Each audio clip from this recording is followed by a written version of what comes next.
অন্তর্বর্তী সরকারের প্রধান উপদেষ্টা ডক্টর মোহাম্মদ ইউনূসের কার্যালয়ের সামনে আজ দুপুরে জুলাই আন্দোলনে আহতরা অবস্থান নিয়েছেন।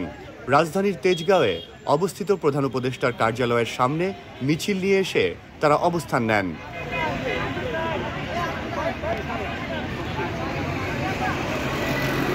আমরা আহত সবাই এখানে যারা আসছে সবাই ভেরিফাইড আহত। জুলাই যোদ্ধা তাদের সবার কাছে এমআইএস কপি আছে।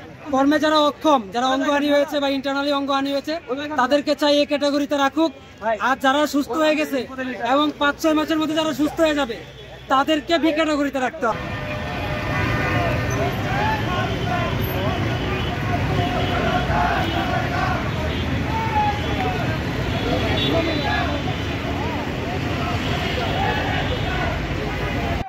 আহত ব্যক্তিরা উপযুক্ত ক্ষতিপূরণ ও সহায়তার দাবিতে স্লোগান দেন।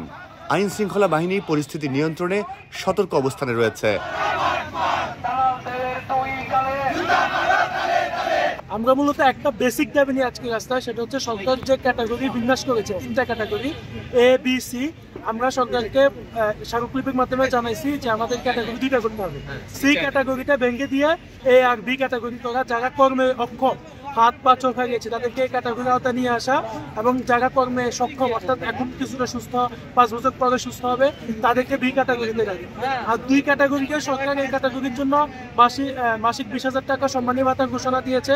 এককালীন 5 লাখ টাকা দিবে বলেছে। আমরা বলেছি এককালীন টাকাটাকে বিবেচনা করে বৃদ্ধি করা। আর মাসিক যে সম্মানী ভাতা 20,000 সেটাতে আমরা স্যাটিসফাই।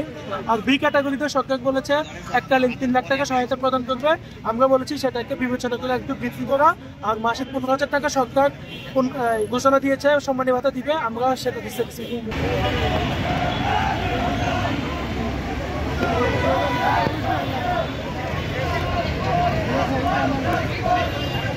Bye.